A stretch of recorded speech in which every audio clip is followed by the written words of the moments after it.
ఇప్పుడు ట్రీట్మెంట్ మనకి ఎందుకొచ్చిందో తెలిసింది.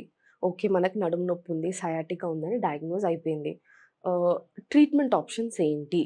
మోస్ట్ ఆఫ్ ద టైమ్స్ ఇప్పుడు డబ్ల్యూహెచ్ఓ గూడా మనకి ఒక ఫ్యూ మంత్స్ బ్యాక్ రిలీజ్ చేసిన స్టేట్మెంట్ ఏంటి అనంటే, బ్యాక్ పెయిన్ అనేది యంగ్ పీపుల్‌లో పెరుగుతుంది. దీన్ని అలర్ట్ అయ్యి అందరూ దృష్టిలో పెట్టుకోవాలి అని చెప్పి డబ్ల్యూహెచ్ఓ గూడా స్టేట్మెంట్ రిలీజ్ చేసిందనమాట. అయితే మెడిసిన్స్ వాడతాము. పెయిన్ కిల్లర్స్ అట్లాంటివి ఎక్సర్‌సైజెస్ చేస్తాము. టెంపరరీ రిలీఫ్ ఉంటుంది. కానీ పర్మనెంట్ రిలీఫ్ రాట్లేదు. ఇంకేమన్నా చేయొచ్చా అని చాలా డౌట్స్ ఉంటాయి గదా! సో, మీరందరూ చిన్న ఏజ్ 18 ఇయర్స్, 20 ఇయర్స్ ఏ ఏజ్ వారైనా సరే వయస్సు పైబడిన వాళ్ళు అంటే 50, 60 సంవత్సరాల వరకు కూడా అందరూ హ్యాపీగా చేసుకోవాల్సిన ట్రీట్మెంట్ ఏంటి అనంటే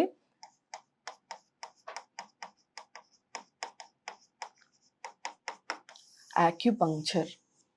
యాక్యుపంక్చర్ అనేది కొన్ని వేల సంవత్సరాల నుంచి వాడుతున్న ఒక వైద్య విధానం. చాలా పురాతనమైనది. ఇప్పుడు ఆస్ట్రేలియా, కెనడా, న్యూజిలాండ్ ఇట్లాంటి డెవలప్డ్ కంట్రీస్‌లో వాళ్ళు ఏదైనా ప్రాబ్లమ్ వస్తే వాళ్ళు వాడుతున్న ట్రీట్మెంట్ ఏంటి అంటే యాక్యుపంక్చర్. అయితే ఈ యాక్యుపంక్చర్ అనేది ఒక ఎనర్జీ మెరిడియన్స్‌ని తో డీల్ చేసే ఒక సైన్స్ అనమాట.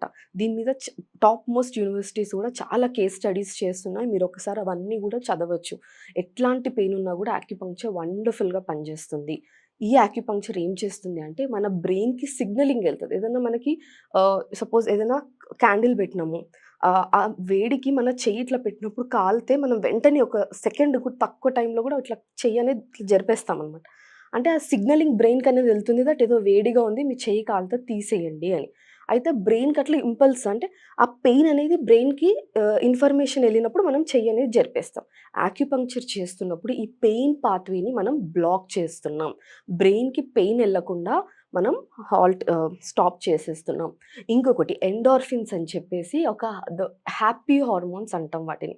అవి మన బాడీలో యాక్యుపంక్చర్ చేసుకుంటున్నప్పుడు చాలా ఎక్కువ మోతాదులో రిలీజ్ అవుతాయి. ఎప్పుడైతే మనం హ్యాపీ హార్మోన్స్ రిలీజ్ అవుతాయో పెయిన్ అనేది తగ్గిపోతుంది. అదే కాకుండా మోస్ట్ ఇంపార్టెంట్ ఏంటి అనంటే యాక్యుపంక్చర్ చేస్తున్నప్పుడు ఇందాక నేను మీకు ఈ వెన్నుపూస, ఎముకలు, డిస్క్ బల్జ్, నరం ఒత్తిడి ఇవన్నీ చెప్పాను గదా!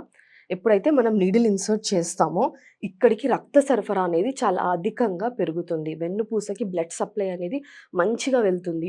దాంతో నరం అనేది స్ట్రెంథెన్ అవుతుంది. అయితే ఎప్పుడైతే ఇక్కడ ప్రెషర్ క్రియేట్ అవుతదో మన బాడీలో ఏంటి అంటే అక్కడికి చాలా ఇన్‌ఫ్లమేషన్ అనేది స్టార్ట్ అయిపోతది. ఎక్కడ ప్రెషర్ ఉన్నా అక్కడ బాడీ డిఫెన్స్ మెకానిజం లాగా ఇన్‌ఫ్లమేషన్ అనేది వస్తది. యాక్యుపంక్చర్ చేస్తున్నప్పుడు అక్కడున్న ఆ వాపు గూడా, ఆ ఇన్‌ఫ్లమేషన్ కూడా తగ్గిపోతుంది. ఆహ్, మజిల్స్ మీరు చూడండి స్టిఫ్ అయిపోతాయి. దీర్ఘకాలికంగా నొప్పున్నప్పుడు నడుములో మజిల్స్, పిక్కలల్లో మజిల్స్, తొడలో మజిల్స్ చెప్తుంటారు గదా! టైట్ అయిపోయినాయి అవి టైట్ అయిపోయి ఇంకెక్కువ నొప్పనిపిస్తుంది అని అవి గూడా రిలీజ్ అవుతాయి. మజిల్స్ అన్నీ గూడా ఫ్రీ అయిపోతాయి. రక్త సరఫరా ఎక్కువవుతుంది. నరం అనేది గట్టిపడుతుంది. మీకేంటి అనంటే ఆ ఉన్న ప్రాబ్లమ్ అంతా తగ్గిపోయి మీరు మళ్ళీ నార్మల్ అయ్యే ఛాన్సెస్ ఎక్కువగా ఉంటాయన్నమాట. అయితే యాక్యుపంక్చర్‌లో ఏం చేస్తామనంటే ఒక సన్న నీడిల్ అనేది బాడీలో కొన్ని పాయింట్స్ ఉంటాయి.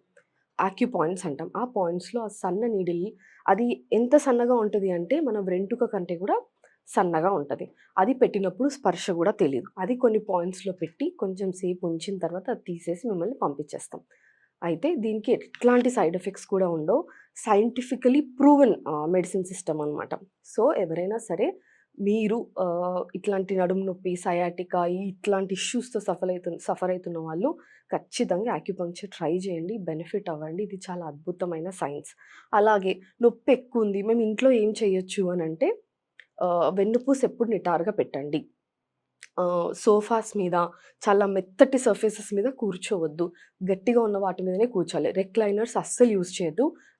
సోఫాస్ యూజ్ చేస్తే ఏంటి అంటే వెన్నుపూస షేప్ ఆహ్, జరుగుతుందనమాట. సో, అందుకని హార్డ్ సర్ఫేసెస్ మీద కూర్చోండి. వెన్నుపూస నిటారుగా పెట్టండి.